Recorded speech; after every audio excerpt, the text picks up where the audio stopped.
Warhammer, un univers juste génial. Un univers vaste et aussi riche que l'eau sur Terre. Mais connaissez-vous vraiment la saga Warhammer? Non? Alors allons la découvrir ensemble. Création. Warhammer est un univers imaginaire de High Fantasy et de Dark Fantasy. Créé dans les années 1980 par la société Games Workshop, il fut créé pour servir tout simplement de cadre au jeu de figurines Warhammer Fantasy Battle en 1983.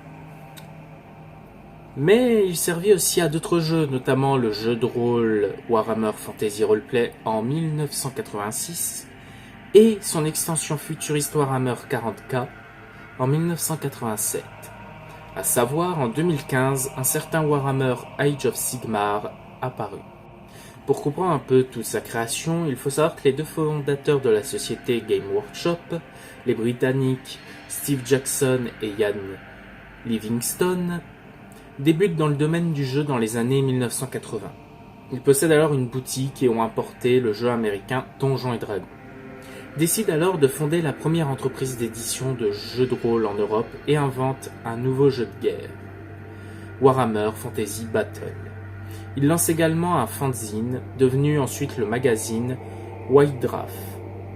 L'univers Warhammer est inspiré entre autres de la littérature fantasy de Tolkien et Michael Mooncock, mais aussi du jeu Donjons et Dragons. L'univers de Warhammer. Il faut savoir que le monde de Warhammer est plutôt vaste. Il est peuplé de nombreuses races et peuples ainsi qu'une vaste géographie. Il faut savoir qu'au niveau des peuples et des races, on retrouve diverses choses qu'on connaît dans le jeu de rôle. La plupart d'entre eux, sur ces territoires, sont des humains originaires du Vieux Monde, d'Arabie, de Norska, de Nippon et de Katé. Mais il existe également d'autres races non humaines. Certaines sont proches des humains biologiquement, comme les vampires, les halflings, alias les hobbits, et les ogres, ou physiquement, comme les elfes et les nains. D'autres races sont totalement à part, comme les races à peau verte, comme les orques et les gobelins. Il y a aussi les skaven, les hommes rats, les hommes lézards, les trolls et d'autres créatures monstrueuses. Au niveau de la géographie, on y retrouve diverses choses, comme par exemple la désolation du chaos, qui est un royaume hostile balayé par des vents de magie pure. Cet endroit est sans conteste les terres les plus torturées de l'univers de Warhammer, ou plutôt du Vieux Monde. Des barbares à forte carrure, taillés pour des combats fréquents et avec des conditions du Nord, y vivent. À chaque fois que les dieux appellent à la guerre contre les peuples du Sud, ils rejoignent l'armée du chaos. Ils sont connus sous le nom de maraudeurs. Cette région est aussi peuplée de créatures infâmes comme les goblinoïdes, les mutants du chaos, les trolls, les chimères et d'autres créatures du chaos. On retrouve aussi un pays appelé la Lustrie. C'est un pays qui correspond à l'Amérique du Sud. Ce continent est couvert de jungles impénétrables où vivent les hommes lézards. Nous avons aussi Utuan et Nagaroth. Utuan est à l'origine une île qui abritait le monde natal des elfes du monde de Warhammer. Il y avait été placé les Slann. Une guerre civile déchirant le peuple qui se distingua en deux parties, les hauts elfes habitants d'Utuan, créateurs de la magie, et les elfes noirs habitants de Nagaroth, une terre au nord-ouest d'Utuan. On retrouve aussi le Vieux Monde. Le Vieux Monde, c'est une région qui rappelle fortement l'Europe.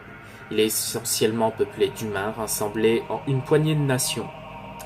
La nation la plus étendue est l'Empire, occupant la majeure partie du continent.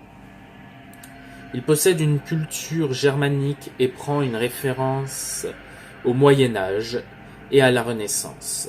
La Bretonie est un royaume féodal qui évoque la France médiévale, garni d'excellentes récoltes et retrouve respectivement les éléments de la culture espagnole et italienne. Dans la partie septentrionale, on retrouve Kislev, un royaume aux forts accents polonais. À l'est, l'antique, mais très peu nombreuses races des nains se cantonnent derrière des murs d'une dizaine de forteresses ayant pour but de repousser les peaux vertes, des monstres et gobelins hideux formant des hordes inarrêtables. Enfin, les Skaven ou Hommes-rats se terrent dans les profondeurs du vieux monde pour préparer leur attaque apocalyptique à la surface. Les Skaven incarnent la race la plus populeuse du royaume de Warhammer. Pour la petite anecdote, à savoir, les Skaven sont une race extrêmement dangereuse. Comme je l'ai dit précédemment, c'est une race qui est la plus vaste, ou du moins la plus conséquente de l'univers de Warhammer. Mais à cause de soucis qu'il y a entre eux, entre les clans et tout ça, ça en fait une race moins puissante. Mais si un jour les Skaven venaient à mettre leurs différents côtés, ils deviendraient littéralement l'armée la plus puissante qui existerait dans l'univers Warhammer. Les produits dérivés. Maintenant, on va parler de petites choses à côté de Warhammer, qui ont été créées à côté du jeu de rôle. Nous avons donc le jeu de figurines, qui a eu plusieurs évolutions au fil des années. Donc en 1983, on va retrouver Warhammer Fantasy Battle, qui est donc un jeu qui est à l'origine du monde imaginaire de Warhammer. On retrouve ensuite en 86 Blood Bowl, qui est un jeu où deux équipes constituées de créatures fantastiques issues du monde Warhammer s'affrontent dans des matchs de Blood Bowl, un dérivé particulièrement violent du football américain où tous les coups sont permis. Ensuite, en 93, on trouve Manon Wars, un jeu de combat naval sur mer. En 99, on a Mord End, un jeu d'escarmouche dans une ville rongée par le chaos. On retrouve ensuite en 2000 Warmaster, un jeu de figurines au format 10 mm, échelle similaire au système épique de Warhammer 40k, qui se permet de simuler les combats de grande taille. Et enfin en 2011, on retrouve la dernière version qui est Drifthilt, un jeu de figurines navales de navires pirates et navires de l'Alliance dans le cimetière de Gallion. Après ça, on retrouve divers jeux vidéo aussi. On a bien sûr Bloodwall en 95, qui est la même chose que le jeu tout simplement de figurines, mais fait en jeu vidéo. Ensuite, en 96, on retrouve Warhammer dans l'ombre du rat cornu. En 1998, Dark Omen. En 2006, Mark of Chaos. En 2008, Mark of Chaos Battle March. Encore en 2008, Warhammer Online Age of Reckoning. En 2009, Bloodwall, encore une fois. En 2014, Warhammer Quest. En 2015, Bloodwall 2. En 2015 encore, Warhammer Entide Vermintide. En 2015, Mord End The City of Damned. En 2016, Total Wars Warhammer. En 2017, Total Wars Warhammer 2. Et enfin, on finit avec 2018 avec Warhammer Vermintide 2. Au niveau des jeux de rôle qu'ils ont créés, on en retrouve 4. On a en 1986 la toute première version de Warhammer Fantasy Roleplay, première édition. En 2005, nous avons la deuxième édition, suivie de 2009 pour la troisième édition. Et enfin en 2018 pour la dernière édition actuelle. Au niveau des jeux de société, on en retrouve quelques-uns, comme HeroQuest. Si on a aussi en 1989 Advances HeroQuest, édité par Game Workshop. On a en 1992 Seigneur de guerre. En 1994, Talisman, et enfin en 1995, Warhammer Quest, un jeu dans lequel un groupe d'aventuriers explore les profondeurs de donjons remplis de monstres et de trésors. On peut aussi retrouver des romans qui sont traduits en français et édités par la Bibliothèque Interdite depuis 2011, par la Black Library, qui publie des nouveautés et sort d'anciens livres au fur et à mesure.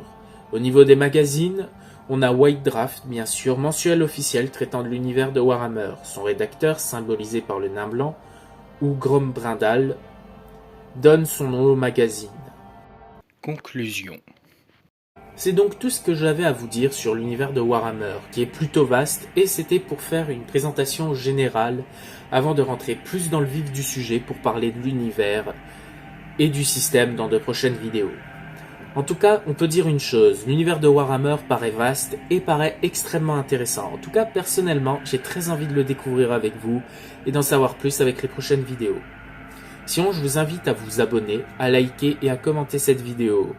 N'hésitez pas à activer la petite cloche non plus. Sinon, n'hésitez pas non plus en commentaire à me dire tout simplement si vous voulez voir d'autres jeux de rôle en vidéo ou découvrir peut-être d'autres systèmes. À vous de me le dire. tout cas, moi je n'ai plus qu'une chose à vous dire. C'était Altarion et que l'aventure continue.